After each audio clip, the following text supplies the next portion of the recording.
Before it's too late, listen to what seniors wish they had known earlier. The old library clock struck 6. A dim orange glow spilled through the tall stained windows. Dust floated in the air like tiny golden specks. David, a young man in his 20s, leaned closer to the oak table. Across from him sat Mr. Harrow, a retired teacher with silver hair and eyes sharp as glass. The room smelled of old paper and polished wood. A faint creak echoed from the floorboards each time the elder shifted in his chair. "Do you know," Mr. Harrow said slowly, "life teaches lessons only pain can carve into the heart." David nodded, but he felt uneasy. The silence of the library pressed against his ears, thick and heavy. Somewhere in the shadows, a book fell from a shelf with a dull thud. David flinched. Mr. Harrow's gaze did not move. "The first lesson," he whispered, "is that comfort is the enemy of truth." The words hung in the air like smoke. David felt a chill crawl up his spine, though the air was still. The elder's hand trembled as he reached for a leather journal. The cover was cracked, the corners darkened with age. He slid it across the table, the scrape loud against the silence. David's fingers touched the surface, rough and cold. He opened it, and the first page was stained with what looked like dried rust. No. Not rust. The smell told him otherwise. A metallic tang, sharp and unmistakable. His throat tightened. Mr. Harrow leaned closer. "Every senior carries scars you cannot see," he said, voice low, "but some scars do not belong to the body." The room seemed to darken as if the windows had lost their light. David turned another page. Sketches filled the parchment, each one more disturbing than the last. Faces twisted in anguish. Hands reaching upward. Eyes wide, drawn with such detail that they seemed alive. David's pulse quickened. His ears caught a faint sound behind him. Breathing. Slow. Steady. Too close. He froze, afraid to turn. Mr. Harrow's eyes glimmered. "The second lesson," he said, "is that what you refuse to face will follow you." The air turned colder, biting against David's skin. The breathing behind him grew louder. Closer. And then David's hand clenched the edge of the journal. His knuckles turned pale. The breathing was so close now that he could almost feel the warmth of it against his neck. The urge to turn around was strong, yet his body refused to obey. Every muscle felt locked in place, as if the heavy silence of the library had pressed chains upon him. Mr. Harrow sat unmoving, watching him with eyes that did not blink. "The third lesson," the elder said softly, "is that fear is a teacher, and its voice is never kind." David's breath caught in his throat. A drop of sweat slid down the side of his face. The shadows around the shelves seemed to shift, stretching and curling like smoke. Books leaned forward ever so slightly, their spines groaning as though eager to fall. The breathing behind him deepened, ragged now, like someone trying to hold back a cough. He forced himself to move. His head turned inch by inch, though every part of him screamed not to look. The sight struck him like a sudden blow. A figure stood there. Tall. Bent at the shoulders. Its face hidden beneath strands of long, unkempt hair that shone faintly in the dim glow. The smell of iron and damp earth wafted from its clothes. Its chest rose and fell, slow but steady, each breath rasping like a knife against stone. David's stomach twisted.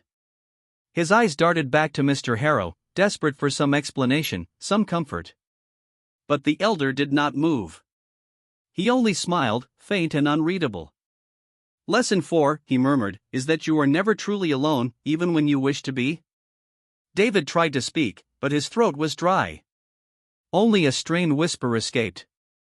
What is this?"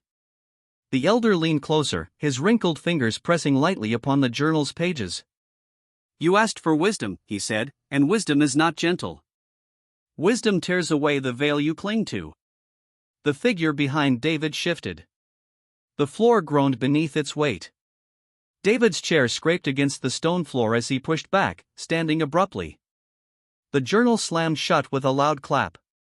Dust spiraled upward, glittering in the dim light. He clutched the journal to his chest as if it might shield him. "Lesson 5, Mr. Harrow continued, is that the past never stays buried. It waits. It breathes. It watches. The figure's hair shifted slightly, revealing a pale cheek. The skin was bruised with dark stains. Its lips trembled as though caught between a sob and a snarl. David stumbled backward, his shoes scuffing against the stone floor. The library suddenly felt endless, its shelves stretching further than his eyes could see. The air thickened, harder to breathe, pressing into his lungs with every inhale. His heart pounded like drums in a distant war. I do not want this, he whispered. Mr. Harrow's expression hardened. No one wants truth, he said. But every senior learns that truth arrives whether you are ready or not. David's legs shook beneath him. The figure stepped forward. Its foot dragged across the stone, slow, deliberate. He caught another glimpse of its face, an eye, dark and sunken, fixed entirely on him. He could not look away. It was an eye that carried pain, endless and deep, as if it had seen centuries of sorrow. The library lights flickered. For a moment, the stained windows went black. Only the sound of breathing filled the air, his own, quick and desperate, and the figure's, heavy and unrelenting. David's thoughts scattered like broken glass. Run. Stay. Scream. Pray. His mind shouted every command, yet his body stood frozen. The elder spoke again, his voice steady as stone. Lesson 6, he said, is that every scar has a voice, and when ignored, it grows louder. David felt the journal pulse against his chest. He looked down and saw faint lines glowing along the edges of the leather cover. They moved like veins, glowing red, spreading across the surface. Heat burned through his hands. He dropped the journal with a cry. It landed open upon the floor. The pages fluttered wildly, though no wind stirred. Images rushed past, sketches of faces, of places he recognized yet could not remember visiting. The final page lay open. A drawing stared back at him. His own face. Eyes wide. Mouth open as though screaming.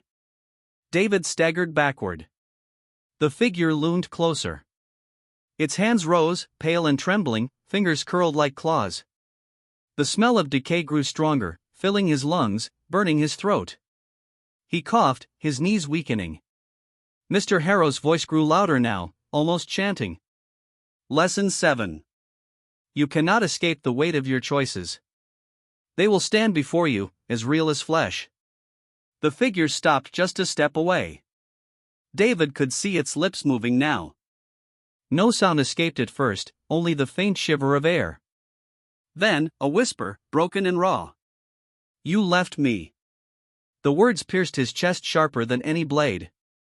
He shook his head violently. No. I do not know you. I never.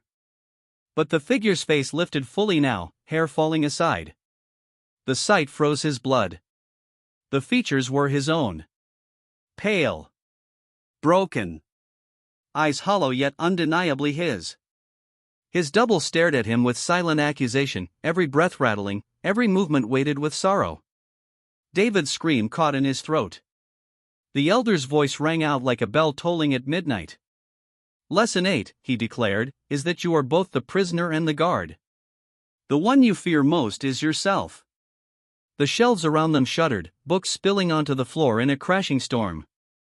Dust rose like smoke. The figure, his other self, stretched a trembling hand toward him. The touch was inches away. The library groaned, walls creaking as though the very building shared the pain of the moment. David's vision blurred, torn between the elder's piercing stare and the hollow eyes of the figure before him. The journal on the floor glowed brighter, pulsing in rhythm with his frantic heartbeat.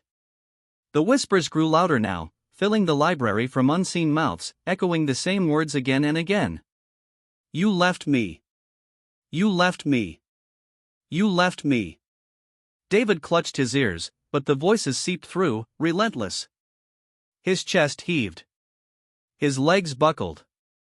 The figure's hand brushed against his arm. Cold. So cold it burned. And then David's skin recoiled at the icy touch. It was not just cold. It was emptiness, a hollow absence that spread through his veins like frost crawling over glass. His arm trembled violently. Every nerve screamed to break free, yet he remained rooted to the stone floor. The hollow-eyed double leaned closer. Its lips moved again, words dragging out like a dying breath. "You left me." The sound split the air, sharper now, filled with grief and accusation. David's knees collapsed beneath him. He fell hard, palms striking the floor, dust rising around him in pale clouds. The journal blazed at his side, its pages writhing like living flesh. He could not look away from the figure towering above. Its eyes locked on his own, mirrors of despair that threatened to swallow him whole. Mr. Harrow's voice cut through the choking air. "Lesson 9, he intoned, is that denial feeds the monster within. The more you turn away, the stronger it grows." David shook his head, wild and desperate. "No, this is not real. This is not me." But the figure bent lower, until its face nearly touched his. The hollow eyes blinked once, slowly, as if savoring his fear. The breath from its lips was damp and sour, flooding his lungs. David gagged, clawing at the ground as if he could scrape himself away from this reflection come alive. The whispers grew louder, now a chorus of voices overlapping. Each voice carried his own tone, his own words, twisted back at him. "Coward. Failure. Liar." His heart hammered so violently that his chest ached. Tears blurred his sight, turning the figure into a smear of shadow and pale light. Yet even blinded, he could feel it. The weight of it. The truth of it. It was him. Not the man he wished to be, but the man he had hidden away. All the regrets. All the fears. All the choices he buried under silence. They stood before him now, alive and merciless. Mr. Harrow rose slowly, his chair groaning as he placed a firm hand upon the journal. "Lesson 10, he said, his voice steady as thunder rolling across the sky, is that the only way forward is to face yourself, or be devoured by what you deny." The figure's grip tightened on David's arm. The cold seeped deeper, reaching for his heart. David gasped, his body quaking, caught between surrender and defiance. The library trembled. The journal pulsed brighter. And the choice loomed before him. David's breath came in sharp bursts, each one thinner than the last. The figure's grip pressed into his arm like iron shackles, its hollow eyes unblinking, waiting. The library groaned again, dust falling in soft streams from the rafters above. The journal pulsed at his side, brighter now, as if urging him. He looked into the figure's face, his own face, broken, hollow, and desperate. For the first time, he did not turn away. His chest heaved, but he forced the words out. "I see you." The whispers stopped. The air grew still, heavy but silent. The figure's grip loosened. Its shoulders sagged, trembling as if the weight it carried was too great to hold any longer. David reached forward, his hand shaking, and pressed his palm against the figure's chest. Cold surged into him, but this time he did not fight it. He let it in. A sharp pain burned through his body, then softened into warmth. The hollow eyes blinked again, this time wet, human, almost alive. The figure's lips quivered, but no sound came. Its form flickered like smoke in wind, fading, softening, unraveling into the air. The library brightened. Light returned to the stained windows, casting colors of red, gold, and blue across the floor. David collapsed to his knees, trembling but free. Only the journal remained before him, still open, its glow dimming until it became nothing more than cracked leather in silent pages. Mr. Harrow stood tall, his face unreadable, though his eyes carried a shadow of approval. "You faced it," he said. "Few ever do." David's throat ached, but he found his voice. "Was it real?" The elder closed the journal with a firm hand. "Every senior knows," he replied, "that the truest battles are never fought with others. They are fought within. You will carry this lesson, and it will shape you." The silence that followed was no longer suffocating. It was calm. The dust settled. The breathing was gone. David rose slowly, unsteady but stronger, his chest lighter than before. Mr. Harrow handed him the journal. Keep it, he said. Not as a burden, but as a reminder.